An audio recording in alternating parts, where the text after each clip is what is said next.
ओम नमो भगवते वासुदेवाय। ओम नमो भगवते वासुदेवाय। ओम नमो भगवते वासुदेवाय। हरे कृष्णा। सो आप सभी का स्वागत है पुनः आज भगवत गीता के स्वाध्याय में।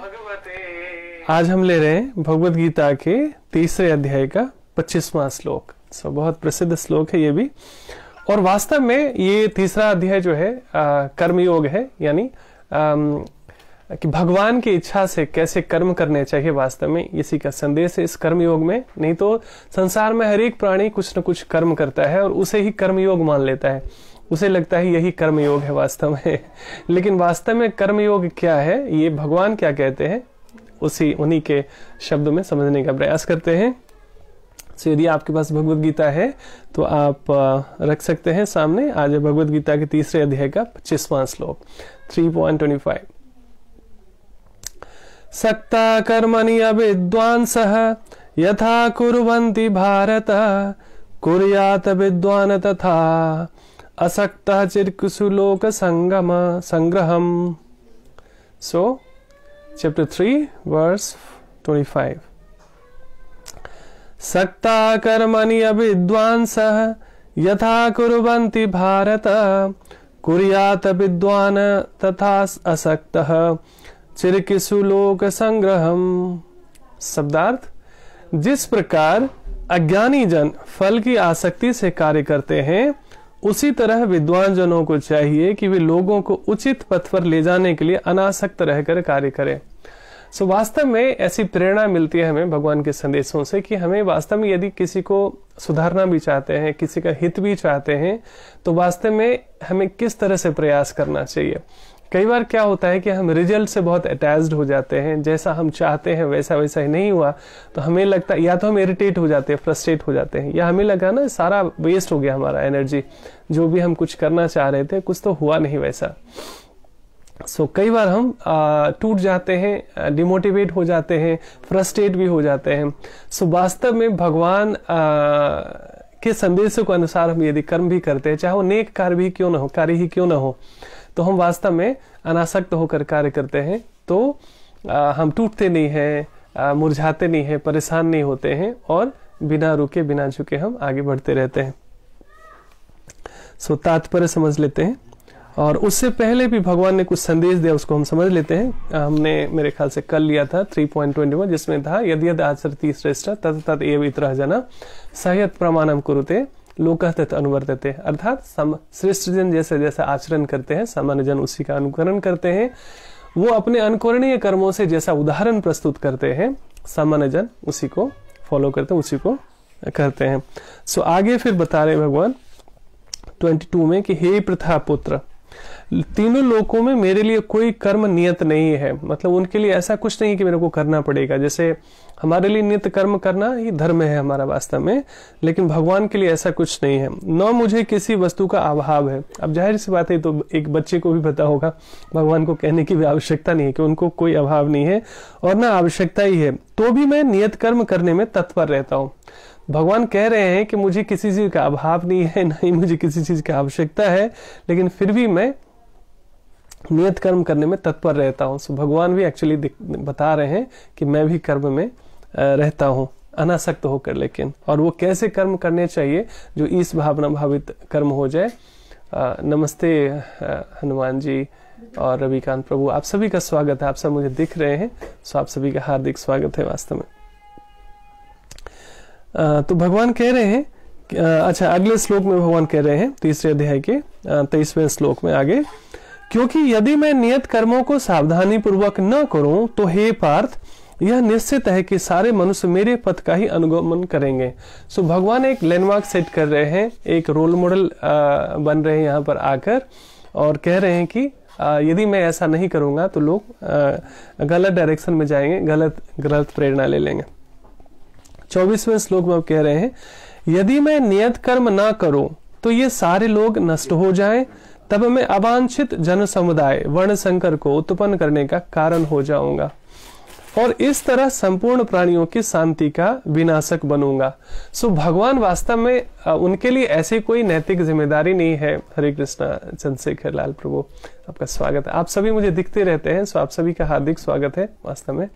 सो ये दीप से दीप जले भगवत गीता स्वाध्याय किया था। मैंने बताया था कि मैं प्रतिदिन स्वयं पढ़ता ही था अपने लिए, अपने आत्म कल्याण के लिए। स्वाध्याय, सत्संग, साधना और सेवा हमारे जीवन का हिस्सा होना चाहिए। थोड़ा सा समय बचाकर हम जो भी समय हमारे लिए कंफर्टेबल रहता है उसमें थोड़ा सा हम भगवान के संदेशों को पढ़ने का प्रयास करें, सुनने का प्रयास करें, वैसे ही जीने का प्रयास करें। यानी वो साधना हो जाती है, डिसिप्लिन लाइफ। और उसमें सेवा सबसे बड़ी बात होती है। सेवा करना, मैंने बताया कि 2 प्रकार की सेवा होती है। एक तो होती है कि जैसे किसी को आप खाना खिला देते हैं, किसी को कमल बांट देते हैं, किसी को कपड़ा दे देते हैं, किसी को धन दे देते हैं, किसी का घर बना देते हैं। ये भी एक प्रकार का दान ही है निश्चित रूप से। लेकिन उनका क्या, जो मानसिक रूप से गरीब हैं, जो हृदय से गरीब हैं, है ना, इतनी जो आप अव्यवस्था देख रहे हैं परिवार में, समाज में, देश में या विश्व में, वो यही है कि मानसिक गरीबी है, मन की संकीर्णता, हृदय की संकीर्णता, छोटा मन, छोटा दिल। इसके कारण व्यक्ति खुद भी घुटता रहता है और वैसे ही घुटन में स्प्रेड करता है चारों तरफ। तो इसमें ऐसे लोग जिनके पास ना धन की कमी है, न यश की कमी है, न नाम की कमी है, न ऐश्वर्य की कमी है, अच्छे पढ़े लिखे लोग भी हैं, लेकिन मानसिक रूप से गरीब हैं वास्तव में। ऐसा नहीं होता तो जितने भी विद्वान हैं, जितने भी हाईली रिच पीपल हैं, बड़े बड़े पदों पर बैठे लोग हैं, है ना, राष्ट्राध्यक्ष इत्यादि हैं, तो वो तनाव में क्यों जाते हैं? निद्रा की समस्या क्यों होती? तलाक के केसेस क्यों होते? कोर्ट केसेस क्यों बढ़ते जाते? नाना प्रकार के मानसिक शारीरिक बीमारियां क्यों होती?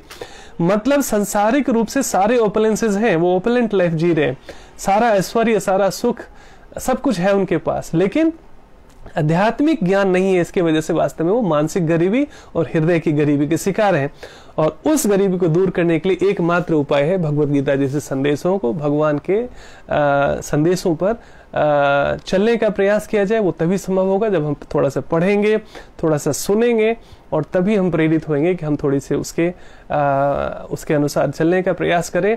और ये जो धर्म का प्रचार है, ये जो वास्तव में लोक कल्याणकारी ज्ञान का प्रचार है, जो संसार में बिना भेदभाव प्राणी मात्र के लिए प्रेम और करुणा का जो प्रचार करता है, ये सबसे बड़ी सेवा है आज की डेट में। क्योंकि ऐसे जो बड़े लोग हैं तथाकथित, जिनके पास सारा साधन संपन्न उपलब्ध है, वो यदि मानसिक गरीबी और हृदय की गरीबी से मुक्त हो जाएंगे तो जो सामान्य जन है उनके लिए भी थोड़ा सोचना शुरू करेंगे, क्योंकि उनके पास ज्यादा कैपेबिलिटी है कि वो हर तरीके से धर्म के प्रचार में और गीता इत्यादि के प्रचार में, लोक कल्याण इत्यादि कार्य में अपनी मानसिक और हृदय की गरीबी छोड़कर थोड़ा सा आगे बढ़ेंगे और बियॉन्ड द बाउंड्रीज लोक सेवा का कार्य करेंगे हर तरीके से, जो शारीरिक गरीबी को भी दूर करने का प्रयास कर सकते हैं और दूसरी तरफ मानसिक गरीबी को भी दूर करने का प्रयास कर सकते हैं।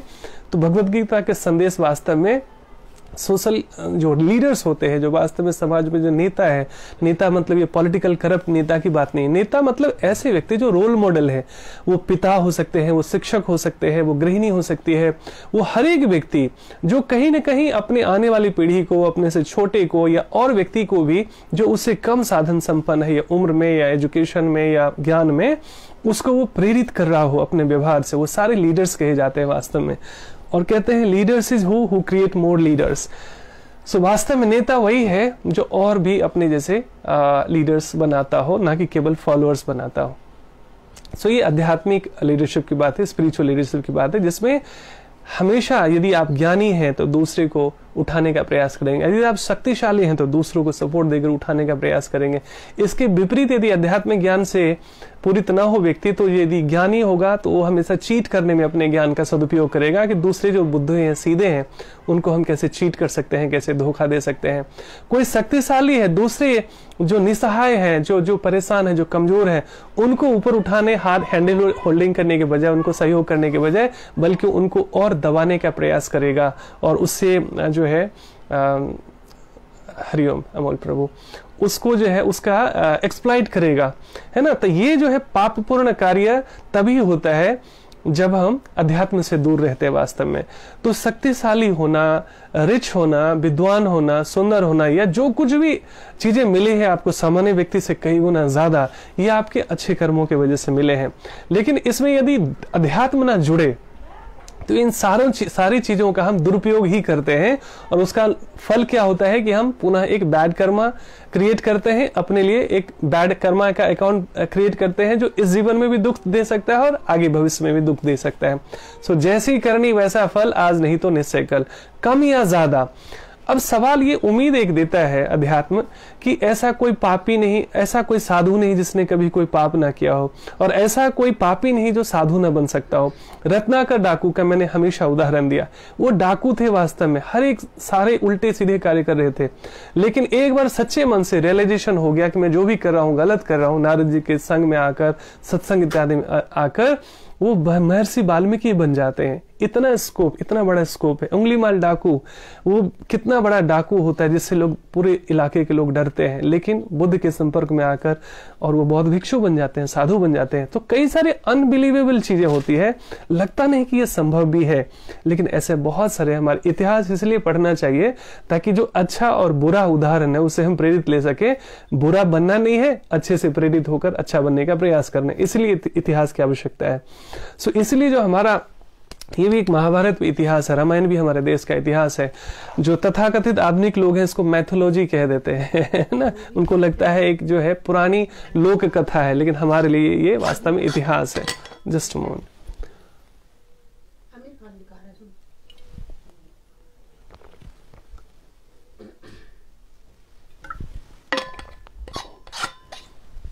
तो इसलिए वास्तव में रामायण और महाभारत हमें सिखाई पढ़ाई जा रही है, सुनाती जा रही है बचपन से, ताकि हम अच्छे पात्रों से प्रेरित हो और बुरे पात्रों से भी प्रेरित होकर, जैसे हम पिक्चर देखते हैं ना, तो हीरो भी होता है, विलेन भी होता है। तो कई लोग विलेन को देखकर अपराधी बन जाते हैं, उससे प्रेरित ले लेते हैं, और कुछ लोग हीरो को देखकर उनके कर्मों से हीरोइक एक्टिविटीज में लगते हैं। सो ये विवेक जागृत होता है हमारा जब हमारी प्रशिक्षण से हम गुजरते हैं, जब हमारी चेतना शुद्ध होती है, तो हम एक्चुअली हीरोइक एक्टिविटीज को, भगवान राम ने जैसा उपदेश दिया, संदेश दिया अपने कर्मों से, भगवान कृष्ण ने जैसा भगवद गीता में संदेश दिया अर्जुन को, उन सब चीजों से हम प्रेरित होते हैं वास्तव में। नहीं तो कई बार लोग गलत उदाहरण भी ले लेते हैं। सो भगवान कह रहे हैं 24वें श्लोक में,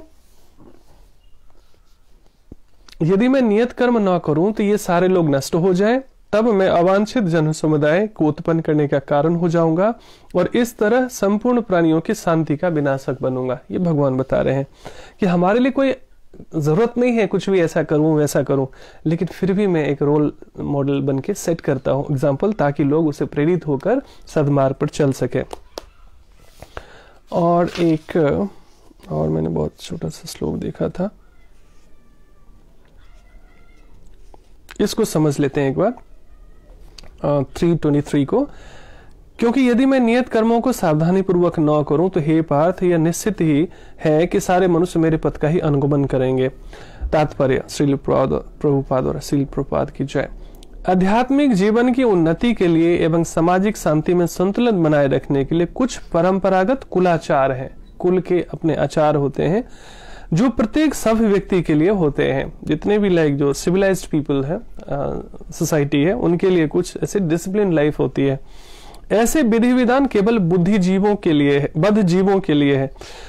बद्ध जीवन यानी जो संसार में फंसे हुए लोग हैं उनके लिए, भगवान कृष्ण के लिए नहीं। सो भगवान के लिए सारी चीजें सारी बियॉन्ड द बाउंड्रीज है, वो उनके लिए लागू नहीं होता।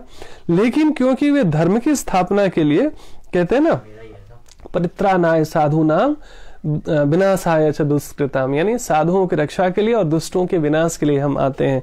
यदा यदा ही धर्मस्य ग्लानिर्भवति भारत, जब जब भी धर्म की हानि होती है तब तब मैं आता हूं। क्योंकि वे धर्म की स्थापना के लिए अवतरित हुए थे, अतः उन्होंने निर्दिष्ट नियमों का पालन किया, अन्यथा सामान्य व्यक्ति भी उन्हीं के पदचिन्हों का अनुसरण करते। क्योंकि कृष्ण परम प्रमाण है। श्रीमद् भागवतम से यह ज्ञात होता है कि श्री कृष्ण अपने घर में तथा बाहर गृहस्थोचित धर्म का आचरण करते रहे। ऑलराइट, सो कई बार जो शास्त्र नहीं पढ़ते हैं वो भगवान के बारे में भी उल्टी सीधी बातें सोचते हैं, सुनते हैं और अपने बुद्धि से उनको कैलकुलेट कर लेते हैं, है ना। सो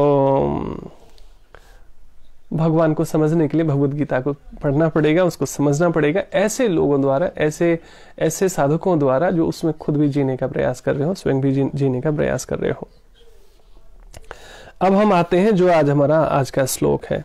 सो जिस प्रकार 3.25 तीसरे अध्याय का 25वां श्लोक, जिस प्रकार अज्ञानी जन फल की आसक्ति से कार्य करते हैं, उसी तरह विद्वान जनों को चाहिए कि वे लोगों को उचित पथ पर ले जाने के लिए अनासक्त रहकर कार्य करें। ये बहुत सुंदर कर्मयोग का वास्तव में क्या है कि हम अपनी मर्जी से सोचते हैं जो भी हम कर रहे हैं वही कर्मयोग है ना, लेकिन भगवान बताते हैं कि वास्तव में कर्मयोग क्या है, हमें कैसे कर्म करना चाहिए और कैसे कर्मों से बचना चाहिए।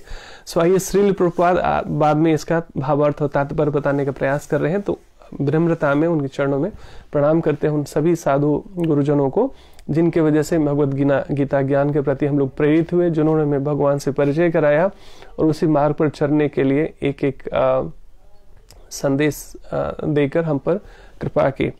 ओम अज्ञानतिमिरान्धस्य ज्ञानाञ्जन शलाकया चक्षुरुन्मिलितं येन तस्मै श्रीगुरुवे नमः।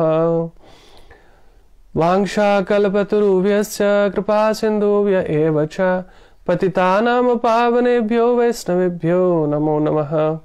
जय श्री कृष्ण चैतन्य प्रभु नित्यानंद, श्री अद्वैत गदाधर श्रीवासादि गौर भक्त वृंद। हरे कृष्णा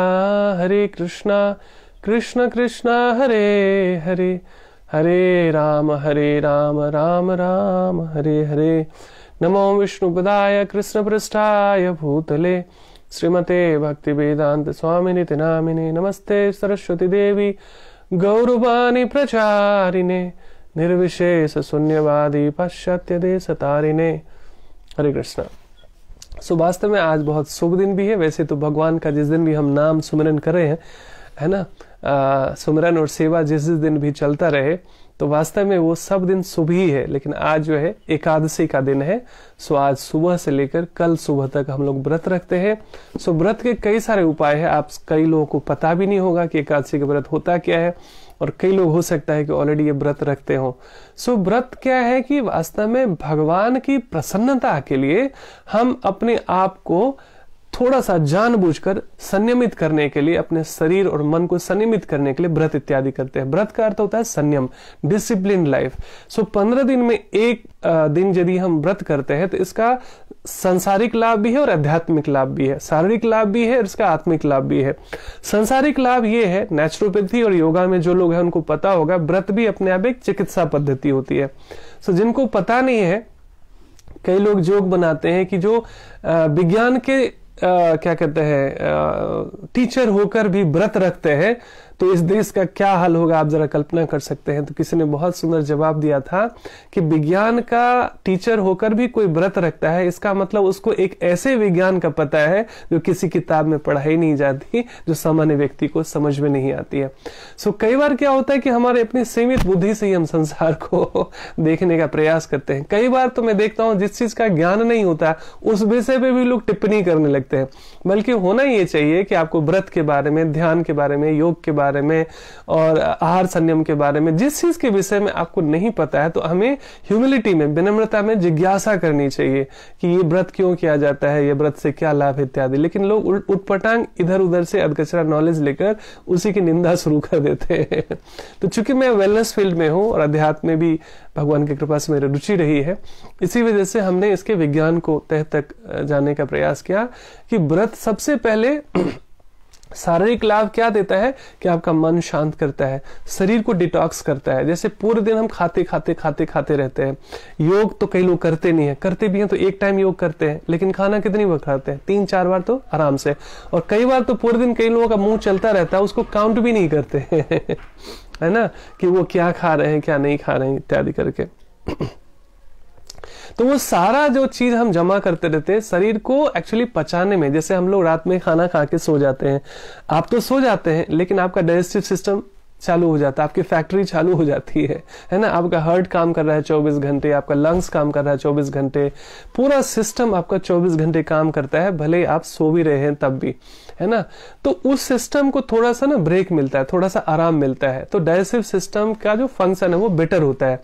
तो आपका डाइजेस्टिव सिस्टम बेटर होता है, ब्लड प्रेशर नॉर्मल होता है, ब्लड शुगर लेवल जो है वो नॉर्मल आता है, बहुत सारी चीजों में बहुत आराम मिलता है, क्योंकि हम पेट को कभी आराम ही नहीं देते वास्तव में, है ना।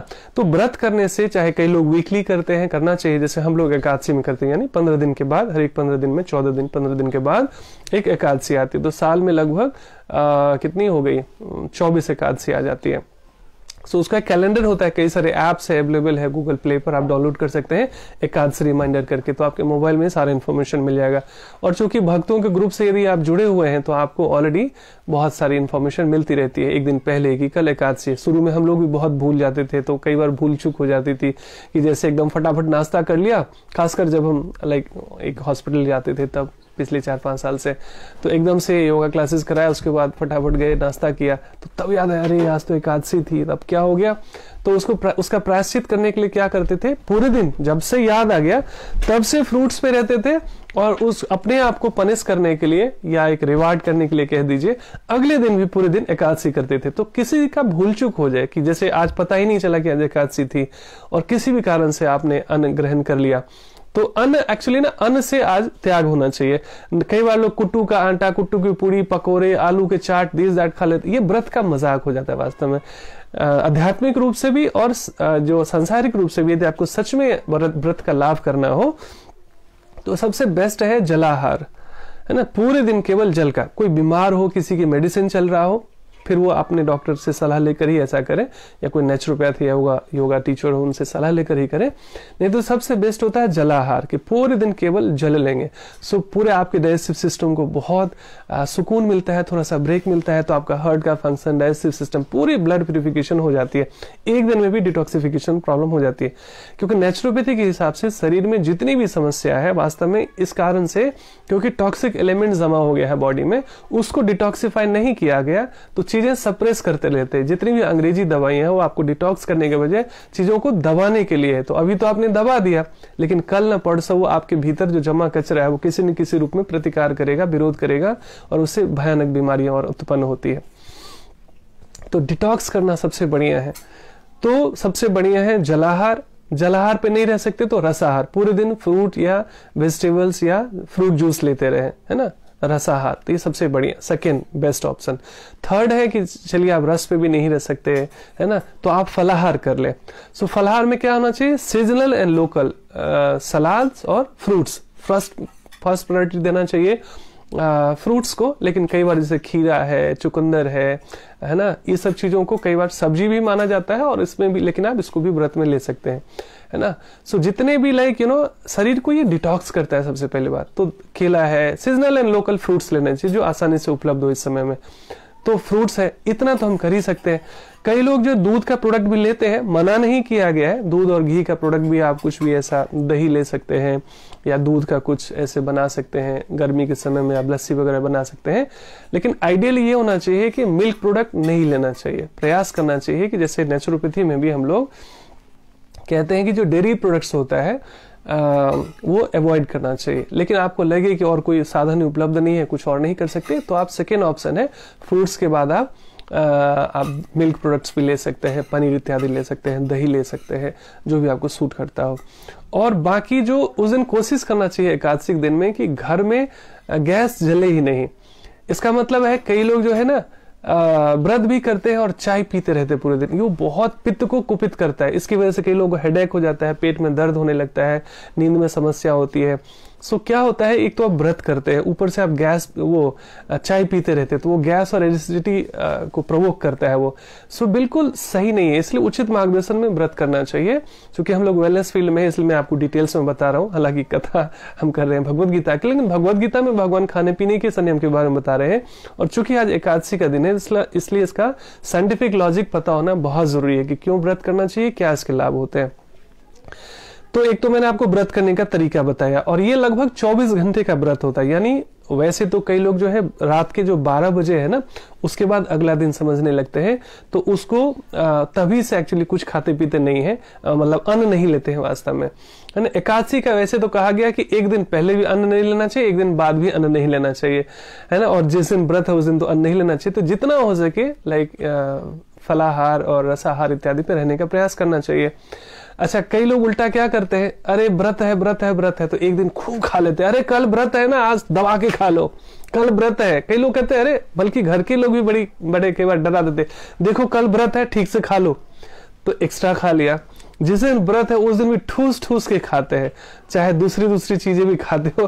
तथाकथित व्रत वाले बहुत सारे आजकल व्यंजन मार्केट में रेडीमेड मिलने लगे हैं, तो व्रत का मजाक हो जाता है, तो व्रत दिन खूब ठूस ठूस के खा लेते हैं। व्रत हुआ कहाँ, मन शांत कहाँ हुआ, हम भूखे छोड़े कहाँ, रेस्ट कहाँ दिया हमने पेट को, है ना।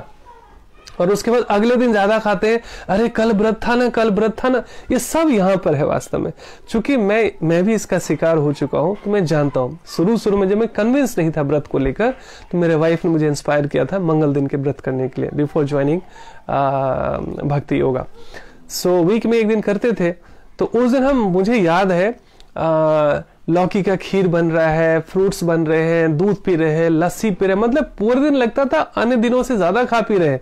लेकिन शाम को यदि कहीं बाहर निकलना पड़े किसी काम से, तो ऐसे लगता था मेरे पैर कंट्रोल में नहीं है, मतलब वीकनेस आ रही है। This is all here in the mind.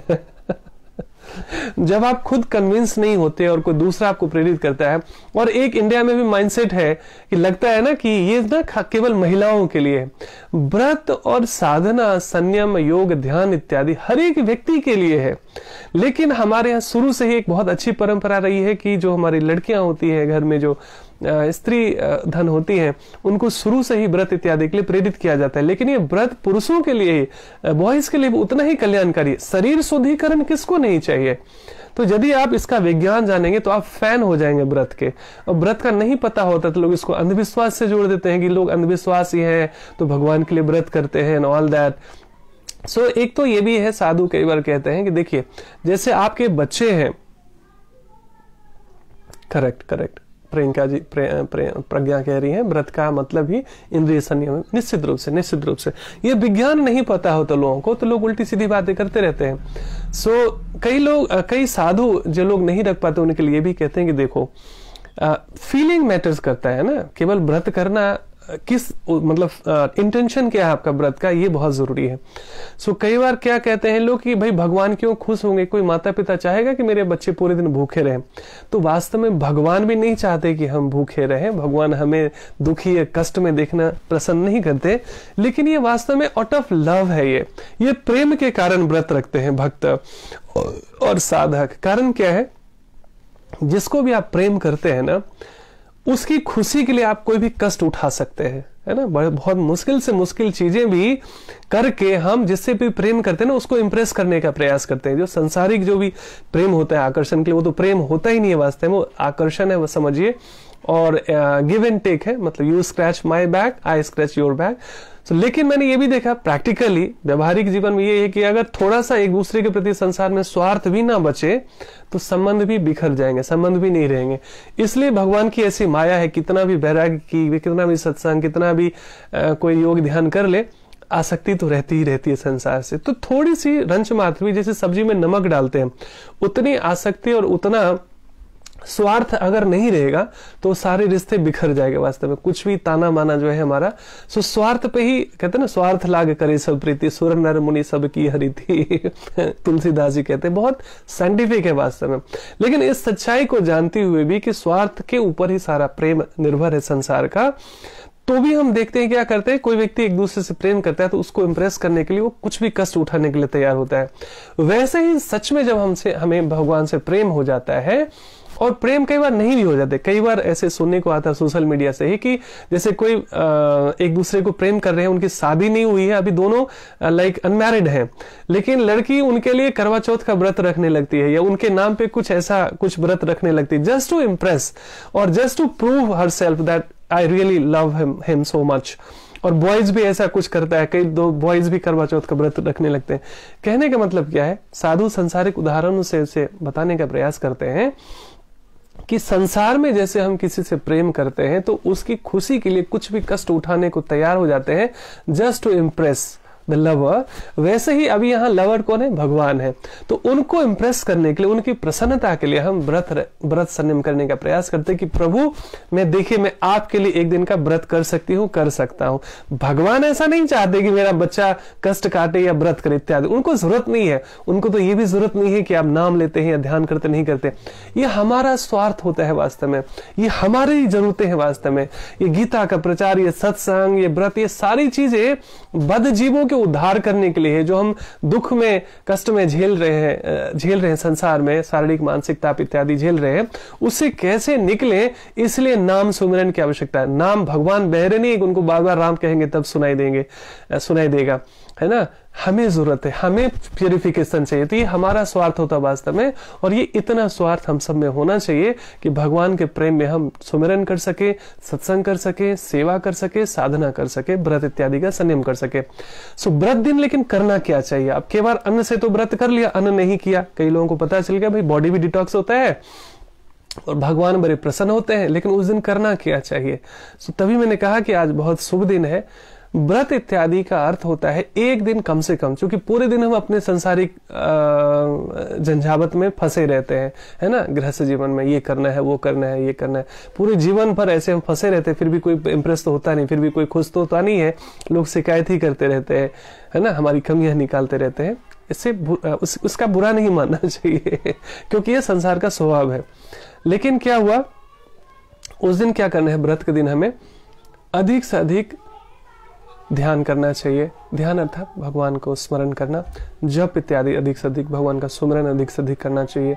हो सके तो दान करना चाहिए, हो सके तो अधिक से अधिक भगवद गीता का पाठ करना चाहिए, मतलब पढ़ना चाहिए, अधिक से अधिक सुनना चाहिए। तो यदि आज आप एकादशी कर रहे हैं तो भी और नहीं कर रहे हैं तो भी, ये जो भगवान के विषय में आप सुनने का प्रयास कर रहे हैं, तो समझिए आज का दिन आपका बहुत धन्य हो गया, बहुत सफल हो गया, मीनिंगफुल हो गया, फ्रूटफुल हो गया। एकादशी इत्यादि व्रत करने का उद्देश्य यही है कि अपने शरीर और मन को हम ट्रेन करते हैं, रिमाइंड करते हैं कि आज का दिन भगवान को डेडिकेट करो, भगवान के लव में, भगवान के प्रेम में डेडिकेट करो। अधिक से अधिक पढ़ना, भगवान के विषय में कथा इत्यादि सुनना, नाम इत्यादि से अधिक जप करना, है ना। और अपने आप को थोड़ा सा कष्ट देना डिसिप्लिन करने के लिए कि देखो एक दिन में कोई आफत नहीं आ जाती है, एक दिन थोड़ा भूखा भी रह सकते हो। अपने शरीर और मन को भी हम डिसिप्लिन कर रहे हैं। नहीं तो ऐसे भी लोग मुझे मिले, मोटापा कम करना है, अब खाने की आदत छूटेगी नहीं तो 1 घंटे योगा से क्या हो जाएगा? यद्यपि भी बहुत फर्क पड़ता है, लेकिन योगा तो एक बार करते हैं, खाना कितनी बार खाते हैं? 10-10 बार। ऐसे लोग हैं जो डिनर करने के बाद 8-10 चिप्स खत्म कर देते हैं पैकेट। ये रियल स्टोरी बता रहा हूं और बाद में डॉक्टर के पास, चूंकि आदत सुधरने वाली है नहीं, तो बाद में ऑपरेशन कराते हैं मोटापा कम करने के लिए, जो कि इतना डेंजरस है, एक्चुअली खतरनाक है। गॉड कॉन्शियस होने का मतलब क्या है कि हे प्रभु, अपने आप को, शरीर और मन को ट्रेन करना कि हे प्रभु मैं एक दिन आपके लिए व्रत कर सकती हूँ, कर सकता हूँ। तो हम अन्न का त्याग करेंगे, फलाहार लेंगे, रसाहार लेंगे, जैसा अन्न वैसा मन। तो जैसा हम एक्चुअली अन्न इत्यादि, जैसा हम आहार लेते हैं, वैसा हमारा मन पे भी बहुत प्रभाव पड़ता है। जो बहुत मांसाहार करते हैं, जो नशा करते हैं, जो बहुत तेज मसाला, रजोगुण वाला, तमोगुण वाला खाना खाते हैं, इसलिए तो लड़ाई झगड़े कलह ज्यादा होती है। जैसे आपका सात्विक आहार, जैसा अन्न वैसा मन, थोड़ा सा सात्विक आहार हो गया तो आप में सतोगुण बढ़ता है। तो भगवान के प्रति सुनने में, उनको पढ़ने में, है ना, उनके विषय में और जानने में जिज्ञासा बढ़ती है, मन सतोगुण में प्रेरित होता है। व्रत का दिन होना चाहिए, एकादशी इत्यादि प्रेरित करता है, शरीर और मन को रिमाइंडर देता है कि आज का दिन, आज मेरा अपॉइंटमेंट है पूरे दिन भगवान से अधिक से अधिक हम सेवा साधना इत्यादि, दान इत्यादि में लगते हैं, स्वाध्याय साधना और ध्यान इत्यादि में लगते हैं, जिससे हमारा दिन मीनिंगफुल होता है। 15 दिन में एक दिन, हमारे जितने भी ऋषि मुनि थे, बड़े वैज्ञानिक थे, बड़े दूरदृष्टा थे वास्तव में। आशु जी प्रणाम, स्वागत है आपका। प्रीति जी स्वागत है आपका, प्रणाम। आप सभी मुझे दिखते रहते हैं, आप बिल्कुल चिंता ना कीजिए, आप मुझे बिल्कुल दिखते रहते हैं कौन कितने देर तक है। आप सभी का हार्दिक स्वागत है। वास्तव में इस सत्संग का, इस स्वाध्याय का लाभ यही होगा यहाँ से हम प्रेरणा लेकर अपने व्यवहार में हम इन चीजों को उतार सके। हमने गुरुजनों से सीखा, वही मैं आपसे शेयर करने का प्रयास कर रहा हूँ, ताकि आप भी कई लोगों का उद्धार कर सकते हैं, कई लोगों को दुखों से मुक्त कर सकते हैं। नानक दुखिया सब संसार, नानक भी कहते हैं ऐसा कौन व्यक्ति है जो दुखी नहीं है, कोई तन दुखी, कोई मन दुखी, कोई धन दुखी। और एकमात्र संसार में कुछ भी हो जाए, व्यक्ति सुख और सुकून अनुभव नहीं कर पाता, वो पोस्टपोन करता रहता है, हम तो आंखों के सामने, मेरे तो ऐसे से मैंने देखा है लोगों को जिनके पास 50-50 नौकर लगे हैं, गाड़ी का शोरूम है 3-4, और उनका लाइफ इतना फ्रस्ट्रेट कि वो अपने बाल नोचते रहते हैं फ्रस्ट्रेशन में। दे हैव ऑल द ओपुलेंसेस जो कोई व्यक्ति कल्पना कर सकता है, उससे ज्यादा उनके पास धन है, संपदा है। कभी अमेरिका जा रहे हैं, कभी ऑस्ट्रेलिया जा रहे हैं, टूर कर रहे हैं, सब कुछ। जो कि योगा के क्लाइंट है हमारे, तो मैं जानता हूँ करीब से, फेस टू फेस। लेकिन उनका जो लाइफ है इतना रजोगुण वाला, इतना फ्रस्ट्रेशन वाला, तो हम लोग को गुस्सा नहीं आता, उन पे दया आती है, करुणा आती है। इनके लाइफ में सब कुछ है लेकिन अध्यात्म से दूरी है, अध्यात्म का ज्ञान नहीं है। सो रेगिस्तान में कितना भी सब कुछ हो लेकिन पानी ना हो तो वहां का जीवन कैसा होगा, कितना रूखा होगा, कितना कर्कश होगा, कितनी तपस होगी वहां पर। वैसे ही संसार दावानल कहा गया, संसार में जो अग्नि रूपी जो दुख है उसमें लोग जलते रहते हैं, और उसमें बारिश के बूंदे करने के लिए भगवत गीता का ज्ञान है, सत्संग है, स्वाध्याय है। केवल यही मात्र एक उम्मीद है जो व्यक्ति के जीवन में करवाहट कम कर सकता है। मैत्री का भाव, प्रेम का भाव है ना, शांति का और सुकून का भाव ला सकता है, और कोई उपाय नहीं है, कोई उपाय नहीं है वास्तव में। सो आज का जो व्रत का दिन है, चाहे वो वीकली करते हो चाहे एकादशी में एक दिन करते हो, एक दिन सोचना चाहिए आज पूरा दिन डेडिकेटेड है, 24 घंटे के लिए हमने अपना दिल दे दिया भगवान को। वैसे तो जो भक्त होते हैं वो ऑल 365 डेज उन्होंने दिल दे दिया होता है। देखिए, प्रेम केवल एक दिन के लिए अपॉइंटमेंट नहीं लेता, प्रेम तो 24 घंटे के लिए प्रेमी के प्रति समर्पित होता है। हालांकि सांसारिक प्रेम होता है चाहना, कुछ सुख चाहिए, है ना। कोई भी किसी व्यक्ति को प्रेम क्यों करता है वास्तव में? सांसारिक सुख में क्या है जो कि टेम्पररी है, अनित्य है, क्यों सुख करता है? कोई आपको सुंदर लगता है तो सुंदर किसको लगता है, किसको सुख दे रहा है? मेरे आंखों को सुंदर लग रहा है, ठीक है ना, उसकी बातें अच्छी लग रही है, किसको? हमारे कान को अच्छा लग रहा है। सो वास्तव में कोई किसी से यहाँ प्रेम नहीं करता है, सब स्वार्थ के प्रति एक दूसरे से बंधा हुआ है। माया ही इसी को कहते हैं। जो और कहते हैं साधु, ये प्रेम में ना स्किन डीप है। जैसे कोई व्यक्ति बहुत सुंदर है लेकिन खुदा ना खास्ता कोई दुर्घटना घटना हो जाए, उसका चेहरा खराब हो जाए, रहेगा प्रेम क्या? वैसा ही कोई व्यक्ति क्यों अच्छा लगता है? क्योंकि बहुत रिच है, कोई बहुत एम्पायर है उसका, उससे प्रेम हो गया और वो बेचारा किसी भी कारण से उसका नुकसान हो जाए, जैसे कोरोना में कई लोग बेचारे रोड पे आ गए, वही प्रेम रहेगा क्या? कोई बहुत ऊंचे पद पर है, प्रेम हो रहा है उससे, बहुत आकर्षण हो रहा है, यदि उसका पद ना रहा, छिन गया। कोई युवावस्था में बहुत सुंदर लग रहा है, बहुत आकर्षक लग रहा है, स्त्री हो, पुरुष हो, लड़का हो, लड़की हो, जैसे थोड़ी सी एजिंग हो जाती है ना, बच्चे बड़े हो जाते हैं, शरीर का उतना ध्यान नहीं रहता, शरीर का वैसा शेप नहीं रहता, तो वैसे ही प्रेम रहता है क्या? तो यदि आप इस पर रिसर्च करेंगे, मंथन करेंगे, तो आपको लगेगा शुद्ध स्वार्थ पे टिका हुआ है संसार का प्रेम क्योंकि शरीर के साथ शुरू, शरीर के साथ खत्म। तो बेसिकली कोई किसी से प्रेम नहीं करता, किसी स्वार्थवश बस वो स्वाभाविक रूप से आकर्षण होता है या प्रेम होता है। सो जब तक वो चीजें मिलती रहती है तब तक प्रेम रहता है। जैसे ही लगे कि दूरी हो गई, वो चीज मिलना खत्म हो गया, तो सारा चीज काफूर हो जाता है वास्तव में। शुद्ध स्वार्थ पे इंद्रिय सुख देने के लिए आंख को, कान को, जिह्वा को, नाना प्रकार की जो हमारी कर्मेंद्रियां हैं और इंद्रियां, उसको सुख देने के लिए वास्तव में एक दूसरे से प्रेम करते हैं। लेकिन अगली कड़वी सच्चाई ये भी है कि थोड़ा सा वो स्वार्थ बचा रहना चाहिए, तभी वास्तव में समाज का, परिवार का ताना बाना बना रहता है। क्योंकि सभी लोग, कितनी भी बैरागी की चर्चा हो जाए, सभी लोग बैरागी नहीं हो सकते, और केवल बैरागी हो जाने से भी संसार नहीं चलेगा। लेकिन फिर भी साधु आज जो है, आज के संदेश, भगवान का संदेश मानते हुए उपदेश कैसे देते हैं? कहते हैं, जिस प्रकार अज्ञानी जन फल की आसक्ति से कार्य करते हैं, क्योंकि अज्ञानी कहा गया है जो फल की आसक्ति से कार्य करते हैं वास्तव में, क्योंकि वास्तव में जिस चीज में फायदा ना हो तो हम करते ही नहीं है ना तो यही फल की आसक्ति से, ये फैक्ट है। उसी तरह विद्वान जनों को चाहिए कि वे लोगों को उचित पथ पर ले जाने के लिए अनासक्त रहकर कार्य करें। मतलब किसी को सुधारना भी हो, किसी को स्वाध्याय सत्संग साधना से प्रेरित भी करना हो, तो ये आसक्त मत तो होना कि ये सुधर ही जाएगा, ये अच्छा इंसान बन जाएगा। कर्म करो, फल की चिंता मत करो, यही है। सो ऑनेस्ट हम प्रयास करते हैं, और वास्तव में ऐसे अनासक्त रहकर हम बेहतर सेवा कर सकते हैं वास्तव में, है ना। अनासक्त रहकर क्या हुआ कि जैसे एक डॉक्टर का उदाहरण आता है। एक बहुत अच्छा सर्जन है, मान लीजिए सिटी का बेस्ट सर्जन है, बहुत अच्छा सर्जरी करता है, बहुत अच्छा ऑपरेशन करता है वो, लेकिन उसी सर्जन को अपने बच्चे का ऑपरेशन करना हो, नहीं कर सकता, उसके हाथ कांपने लगते। क्यों?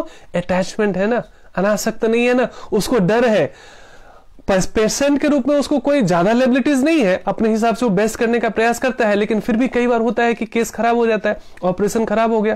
कोई भगवान तो नहीं है ना, वो इंसान ही है ना, डॉक्टर ही है, प्रयास कर रहा है, फिर भी कभी कभी ह्यूमन एरर हो जाती है। आप सुनते होंगे कभी रुई छूट जाती है पेट में, कभी कैंची छूट जाती है पेट में। सो कई बार बड़े बड़े डॉक्टर से भी ऐसे भूल हो जाती है, ह्यूमन एरर होती रहती है। सो चूंकि अन्य पेशेंट से वो अनासक्त है, वो फियरलेस होकर ऑपरेशन कर रहा है और मैक्सिमम सक्सेसफुल रेशियो है उसके ऑपरेशन का, लेकिन वही अपने परिवार के और खासकर बच्चों का ऑपरेशन करने लगे, उसका हृदय कांपने लगेगा, उसके पसीने छूट जाएंगे, मुश्किल हो जाएगा। बेस्ट टैलेंटेड व्यक्ति है, बेस्ट सर्जन है, क्या हो गया, यहां पर अनासक्त नहीं है, वो बच्चे से मोह है, डर है, अरे कुछ गड़बड़ ना हो जाए, मेरे से भूल चूक ना हो जाए, ये डर बाकी समय में उसको उतना नहीं रहता है ना, जो भी रिस्पॉन्सिबल डॉक्टर, लेकिन अपने बच्चों को लेकर थोड़ा सा डरेगा, तो गड़बड़ हो गया ना, अच्छा होते हुए चूंकि आसक्ति है यहाँ पर, तो काम खराब हो गया, काम ठीक से हो नहीं पाया, तो अपने बेस्ट फ्रेंड को वो इनवाइट करता है कि देखो ये मैं अपने बच्चे का case, please take this case. कहने का मतलब क्या है, ऐसे बहुत सारे उदाहरण है। अनासक्त रहकर हम संसार की बेहतर सेवा कर सकते हैं, और इसीलिए संसार में आप किसी को, क्योंकि अच्छे लोगों का एक स्वभाव बन जाता है, वो संसार को सुधारना चाहते हैं, कोई आपत्ति नहीं उसमें। लेकिन आज की बात ये सीख भगवद गीता के 3रे अध्याय का 25वां श्लोक ये सीख दे रहा है हमें कि प्रयास करना है, लेकिन अनासक्त रहकर। कोई व्यक्ति सुधर भी सकता है, नहीं भी सुधर सकता है, बदले में आपको गाली और अपमान भी मिल सकता है और आपको सम्मान भी मिल सकता है। तो मान सम्मान से ऊपर सम्मान मिलने की अपेक्षा भी आ सकती है कि मैं अच्छा करूंगा, नाम यश होगा, ये भी एक आसक्ति है। मिलेगा, आपको अच्छा करेंगे मिलेगा, नाम यश मिलेगा, अभी भी इतना अघोर कलयुग नहीं आया है, सो अभी भी अच्छे कार्य की लोग प्रशंसा करते हैं, लेकिन भक्त क्या करते हैं, उस प्रशंसा को भी भगवान के चरणों में डाल देते हैं, गुरु के चरणों में डाल देते हैं कि हे प्रभु, हे मेरे गुरु, हे भगवान, मैं आपकी वजह से इस योग्य बना हूं कि मेरी प्रशंसा मिल सके, तो मैं रखूंगा तो मेरे को अहंकार आ जाएगा। सो गुरु के चरणों में, भगवान के चरणों में अर्पित कर देते हैं। वो निंदा मिली तो लगता है मैं गुरु का अच्छा शिष्य नहीं बन पाया, मैं भगवान का अच्छा बच्चा नहीं बन पाया, next time I will try my best, मैं अगली बार और प्रयास करूंगा। तो कुछ गड़बड़ हुआ तो स्वयं में सुधार करने की चेष्टा, पूरा प्रयास कि next time I will try my best, उसके लिए पूरा हार्डवर्क करेगा, पूरी युक्ति करेगा, रिसर्च करेगा कि अगली बार ये काम खराब ना हो जिसकी वजह से मुझे निंदा मिली, अपमान मिला है, उसकी पूरी चेष्टा करेगा वो। और यदि वो उसको मान मिलता है, सम्मान मिलता है, सो गुरु और भगवान के चरणों में डालते, ये ह्यूमिलिटी है वास्तव में। ये केवल आध्यात्मिक ज्ञान और खासकर भक्ति योग से समझ में आता है ना। सो कहां थे हम?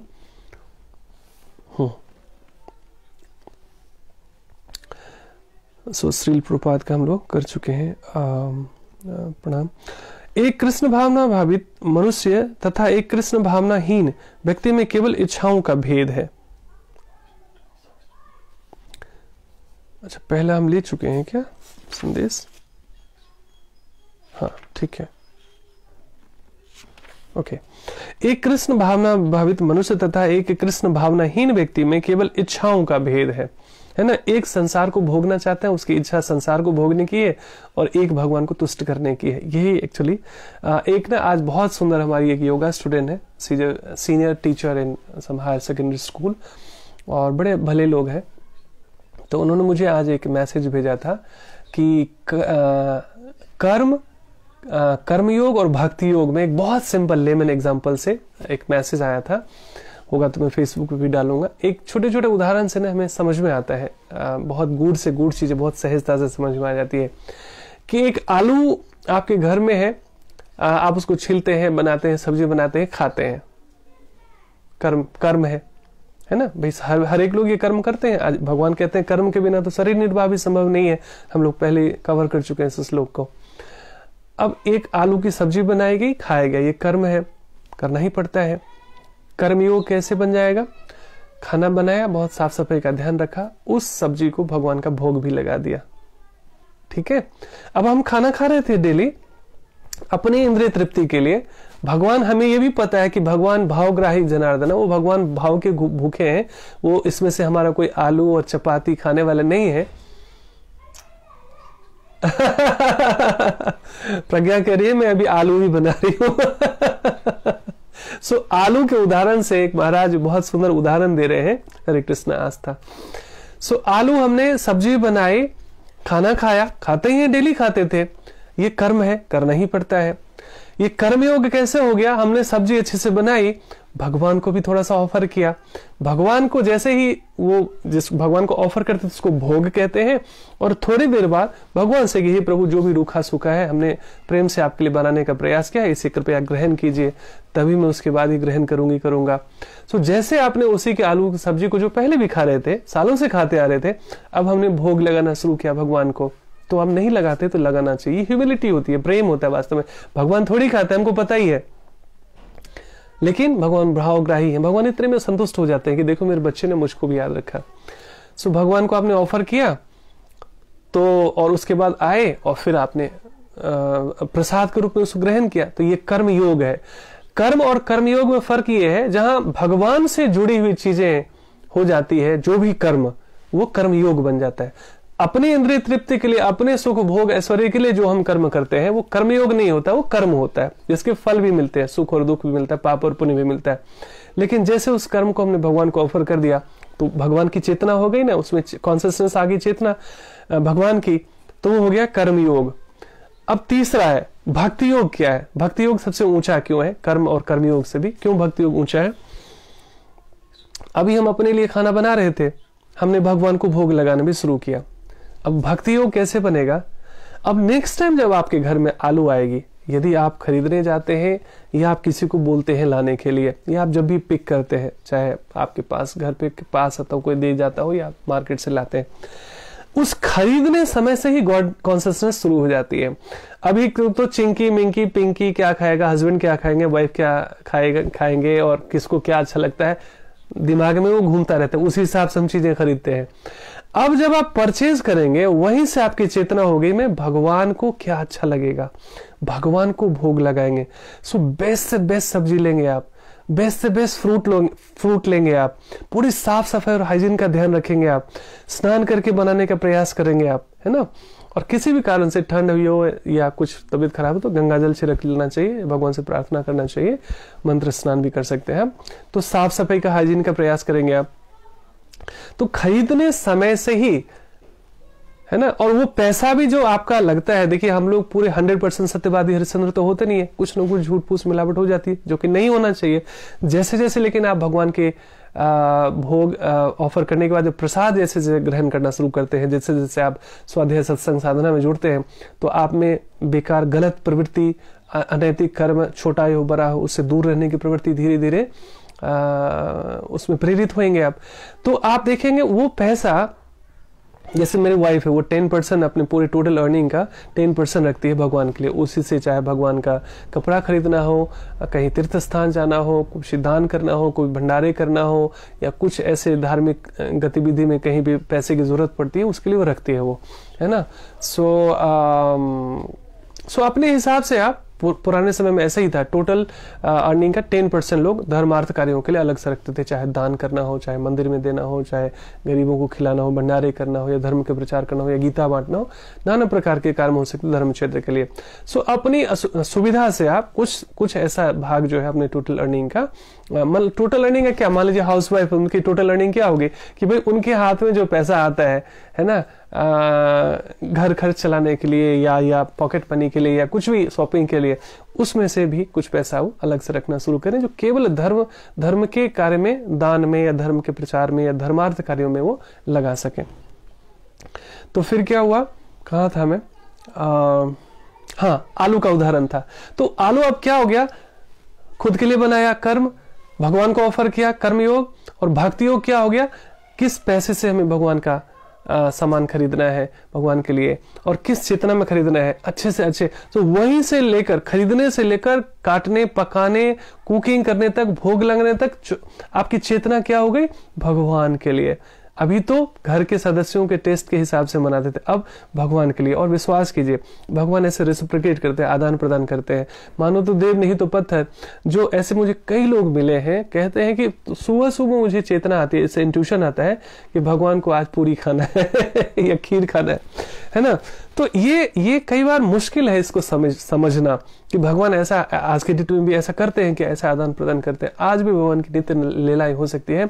जितना हम संबंध इस लीलाओं को तभी समझ सकते, जितना हम भगवान से हमारी निकटता बढ़ती है, प्रेम और सानिध्य बढ़ता है, उस हिसाब से भगवान की नित्य लीलाओं को हम समझ सकते हैं। भगवान के सपने किनको आते हैं, मतलब अहंकार नहीं करना चाहिए। मैं वाइफ से शेयर कर रहा था, कल की बात है, कल मैंने सपना देखा कि कहीं पर न लोग पश्चिम की तरफ में तीर्थ यात्रा कर रहे हैं, बहुत सारे लोग जा रहे हैं, और उसमें एक डिवोटी है जो भगवान का ना ऐसे विग्रह, जैसे चौकी बनाई जाती है, कई बार मेटल्स की होती है, कई बार लकड़ी की होती है, बहुत छोटा सा मंदिर, उसमें जगन्नाथ और गौरनिताय और भगवान कृष्ण के विग्रह रहते हैं। तो वो जहां भी जाते हैं, तीर्थ स्थान भी जाते हैं, तो भगवान को भी घुमाने ले जाते हैं, क्योंकि वो भगवान को भी मेंबर समझते हैं। सर्वत्र व्याप्त है भगवान, भगवान से अलग तो क्या चीज है। लेकिन जब भी वो विग्रह घर में लाते हैं, उनका पूजा पाठ करते हैं, तो घूमने चले जाते हैं, तो पूजा सेवा कौन करेगा? तो या तो किसी डिवोटी के घर में दे आते हैं भगवान को एज ए गेस्ट, नहीं तो अपने साथ ले जाते, कुछ ऐसी व्यवस्था करते हैं। तो ट्रेन में हो, एरोप्लेन में हो, वो भगवान को साथ लेके जाते हैं, और वो घूमते हैं तो उनको भी घुमाते हैं। और भक्त फालतू के जगह पर घूमने जाता नहीं है, जहाँ तीर्थ स्थान हो वहीं जाते हैं कि यहाँ भगवान ने क्या लीला की थी, यहाँ भक्तों की कौन सी लीला हुई थी, यहाँ भगवान ने क्या किया था। सो ऐसे जगह पे जाते हैं तो उनको लगता है मैं तो आनंदित होता ही हूँ, मेरे भगवान भी भ्रमण कर रहे हैं तो उनको भी हम घुमा रहे हैं। सो ये भगवान को एक फैमिली मेंबर मान के समझते हैं। नहीं तो भगवान को लोग बस केवल धूप आरती करके घर में छोड़ देते हैं। जितना संभव हो सके धीरे धीरे चेतना, हम सबको भी कहाँ पता था ये सब चीज, सत्संग से, साधुओं से, संतों से ही पता चला। तो अब क्या हो गया, तो हाँ, तो मैंने सपना देखा कि वो कोई डिवोटी है जो बहुत सीनियर डिवोटी, बहुत अच्छे डिवोटी है। सो वो सिर पे ले जा रहे हैं और मैं भी देख रहा हूं, तो मेरे मन में इच्छा हुई कि काश मैं भी उठाता भगवान को। तो उतने में ही पता नहीं उनका कुछ कपड़ा कुछ चेंज करना होता है, या वो थक जाते हैं। वो कहते हैं क्या मुझे थोड़ी देर के लिए उठाएंगे भगवान को? मैंने कहा अहो भागे मेरे, लाइए लाइए लाइए, और मैं भगवान को उठा रहा हूं। मतलब एक तीर्थ यात्रा में बहुत सारे लोग जा रहे हैं, बहुत बहुत आनंद का अनुभव है वास्तव में। कभी भी वैसे ना, आप कहीं घूमने जाते तो आपको कितना, वैसे ही ना, बच्चे भी नहीं, हम भी एक्चुअली बच्चे की बहुत खुश हो जाते हैं, है ना, घूमने के नाम से ही। अभी तो कोरोना काल में बहुत चीजें लिमिटेड हो गई, लेकिन कई बार भक्त मानते नहीं है। मेरी वाइफ इसी कोरोना काल में 2-3 बार वृंदावन होके चली आई भक्तों के साथ। सो जितना संभव हो करना चाहिए, और हेल्थ प्रिकॉशंस लेते हुए, सब कुछ भगवान पे नहीं छोड़ना, भगवान का नालायक बच्चा नहीं बनना है।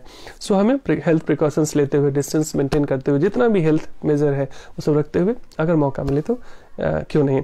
सो मैं भगवान का, वास्तव में गिल्ट फीलिंग भी हो रही थी कि भगवान मैं उतनी सेवा साधना में नहीं हूं आपके, लेकिन फिर भी कितने कृपालु हैं आप, मेरे जैसे लोगों के भी सपने में आप आ जाते हैं। सो इस सुन के कितनी खुशी होती है। लेकिन वास्तव में भगवान ना प्रेम देखते हैं। वास्तव में हम कितने विद्वान हैं, कितने बड़े प्रकांड भक्त हैं, कितना सब कुछ बड़ा बड़ा करते हैं, वो भगवान नहीं देखते। भगवान तो एक सरल से सबरी जैसे जो है ना, सरल एक ऐसी भीलनी जाति की थी जिसका लोग पानी भी नहीं छूते थे। वो पता है घर से क्यों भागी थी सबरी? क्योंकि आदिवासी होने के कारण, वो बहुत ही निम्न जाति के कारण होने के कारण, उस समय क्या होता था, वो आदिवासी, वो उनके शादी में बकरे और जानवर काटे जाते थे, और वही मांस मदिरा जो है बारातियों को खिलाई जाती थी।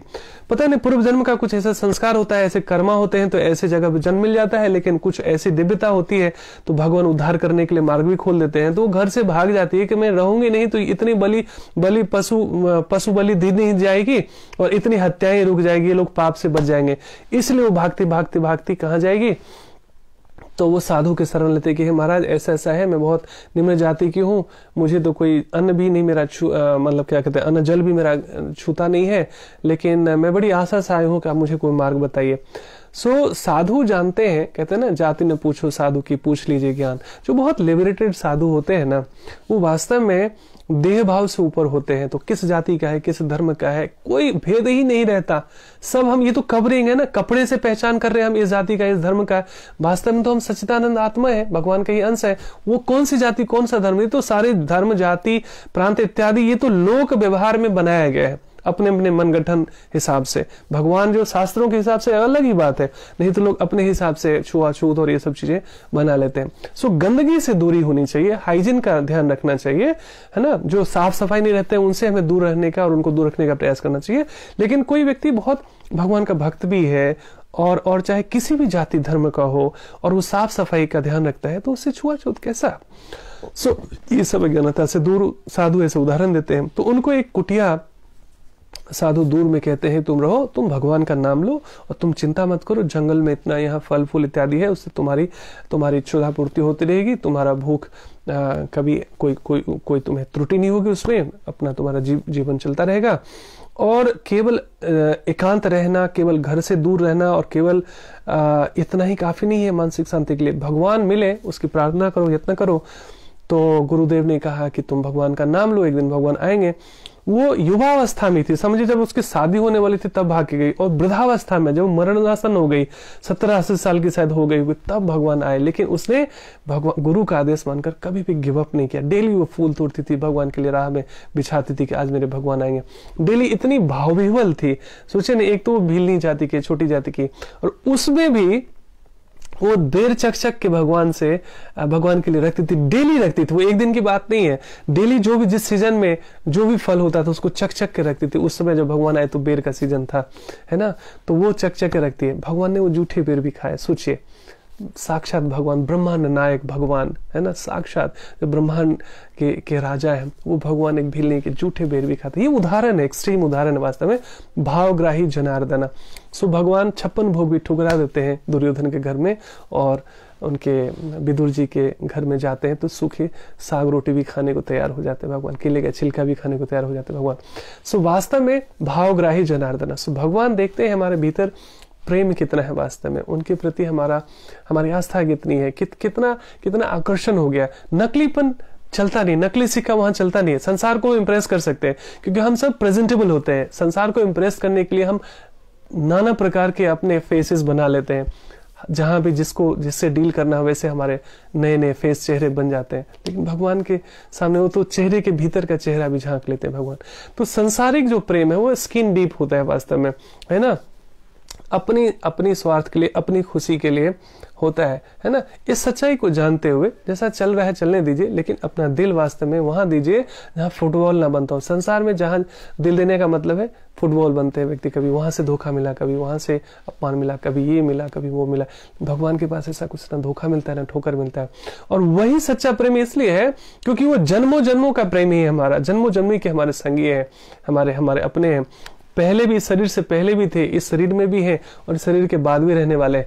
बाकी जितने भी रिश्ते नाते हैं हमारे वास्तव में, है ना, वो जो है वो क्षणिक है, शरीर के साथ शुरू, शरीर के साथ ही खत्म। तो इस सच्चाई से हमारे भीतर वैराग्य उत्पन्न होता है। तो केवल वैराग्य ऐसा नहीं कि घर परिवार से थोड़ा सा अटैचमेंट थोड़ा सा कम हो जाए, बल्कि भगवान से अटैचमेंट बढ़ जाए। ये असली उद्देश्य है ना। केवल कई लोग कहते हैं ना, मैं जी किसी का बुरा नहीं करता, ना किसी का बुरा नहीं सोचता, इतना काफी नहीं है। ये 50% है। Definitely you are better than those who they are giving pain to other people, जो दूसरों को दर्द देते हैं, दुख देते हैं, उनसे आप बेहतर है कि आप किसी को दुख नहीं देते। लेकिन 100% ये कंप्लीट तब होता है जब हम एक्चुअली सुख भी दें किसी को। किसी से ये देखना है कि ये नहीं केवल देखना है मेरे से किसी का अहित नहीं होता, मेरे से कितने जनों का हित होता है। और उससे होता क्या है कि भक्त का हृदय बिना बदले की अपेक्षा में मन से, तन से, धन से जो भी हम किसी को दे सकते हैं उसमें कंजूसी नहीं करनी चाहिए। और भगवान कई गुना करके हमें लौटाते हैं, रेसिप्रोकेट करते हैं, आदान प्रदान करते हैं। सो इसीलिए आप देखेंगे जिनका हृदय विशाल होता है, भगवान उनको ऐसे ही चीजें बहुत अधिक देते हैं। और जो हमेशा कृपण रहते हैं उनकी चीजें घटती चली जाती है। सांसारिक रूप से चीजें बढ़ती भी जाए लेकिन फिर भी वो गरीब ही बने रहते हैं मन से और हृदय से। तो हमें मन की गरीबी से और हृदय की गरीबी से बाहर होकर भगवान को हृदय देना है। और वो तभी संभव है जब अधिक से अधिक उनके बारे में पढ़ेंगे, अधिक से अधिक सुनेंगे, अधिक से अधिक उनके बारे में साधना करने का प्रयास करेंगे। तो जो आज का दिन है, एकादशी का दिन है वास्तव में, सो व्रत का यही उद्देश्य है कि हम संयमित जीवन जिए, डिसिप्लिन जीवन जिए, अधिक से अधिक हरिनाम हो, तप हो, तपस्या हो, साधना हो, सेवा हो, स्वाध्याय हो। तो ये पूरे दिन एक्चुअली 24 घंटे कम से कम एक दिन भगवान से हमारा अपॉइंटमेंट हो। बाकी चीजें करते रहे आप, जॉब है, बिजनेस है, जो भी कुछ कर रहे हैं आप, चलता रहेगा, लेकिन हृदय में, केंद्र में भगवान रहने चाहिए। सो ये दिन एक्चुअली बहुत डिवाइन हो जाता है। एक कृष्ण भावना भावित मनुष्य तथा एक कृष्ण भावनाहीन व्यक्ति में केवल इच्छाओं का भेद होता है। टाइम ज्यादा तो नहीं ले लिया मैंने, ओके, ऑलरेडी एक्सीड कर चुका है। मैं जल्दी इस वाइंड अप करता हूँ। आज थोड़ा सा 5-6 मिनट लेट भी हो गया था मैं ज्वाइन करने में। कृष्ण भावना भावित व्यक्ति कभी ऐसा कोई कार्य नहीं करता। थैंक यू आस्था। आस्था कह रही है कि सॉरी फॉर ज्वाइनिंग लेट। ये ह्यूमिलिटी है आस्था कि आप जो है सुनो सुनो लाइव बनाओ। Rita ji thank you so much. आप प्रतिदिन रीता जी रहते हैं, आप बहुत भाग्यशाली हैं और आप वरिष्ठ भी हैं। हम जैसे लोगों को, हम जैसे बच्चों को ब्लेसिंग्स भी दीजिए और हम भी आपके लिए प्रार्थना करते हैं कि आप भी हमेशा जो है भगवान में हमारी मति बनी रहे वास्तव में। प्रज्ञा थैंक यू सो मच, आप प्रतिदिन होते हैं और थैंक यू सो मच। सो भगवान आगे क्या कह रहे हैं, कृष्ण भावनामृत व्यक्ति कभी ऐसा कोई कार्य नहीं करता जो कृष्ण भावनामृत के विकास में सहायक न हो।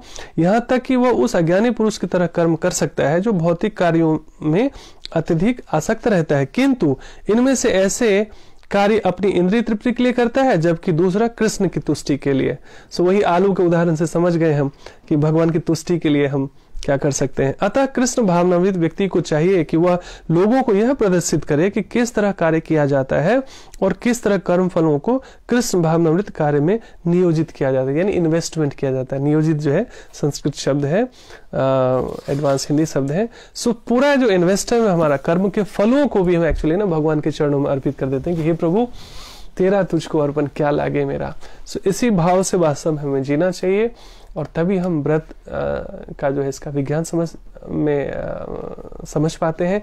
सो व्रत का जो आज एकादशी व्रत है उसका शारीरिक लाभ भी है, मानसिक लाभ भी है, लेकिन इसका आध्यात्मिक लाभ तब होगा जब हम ये समझ लें कि भगवान के प्रेम में, भगवान की प्रसन्नता के लिए अपने आप को हम डिसिप्लिन करते हैं, साधते हैं। साधक मतलब जो साधता है अपने आप को, जो डिसिप्लिन करता है अपने आप को, है ना।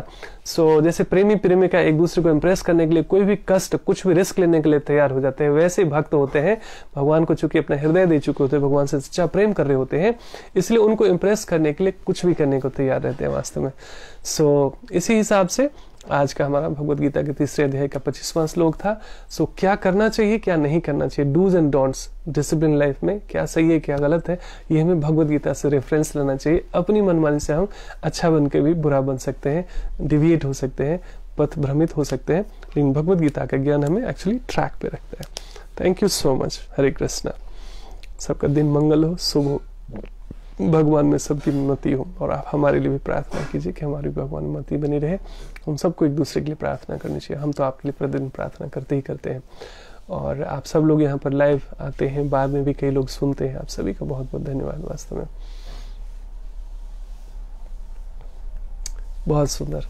रीता जी ने कहा है कि आपके संपर्क में आके मेरे बहुत परिवर्तन आ रहा है। सो ये पहले से ना आपने भगवान के प्रति आपका प्रेम होगा, तभी भगवान ने सोचा होगा कि चलो कुछ ना कुछ माध्यम से आपको भगवान से और जोड़ा जाए। आप सबका भी बहुत बहुत धन्यवाद। Thank you so much. हरे कृष्णा।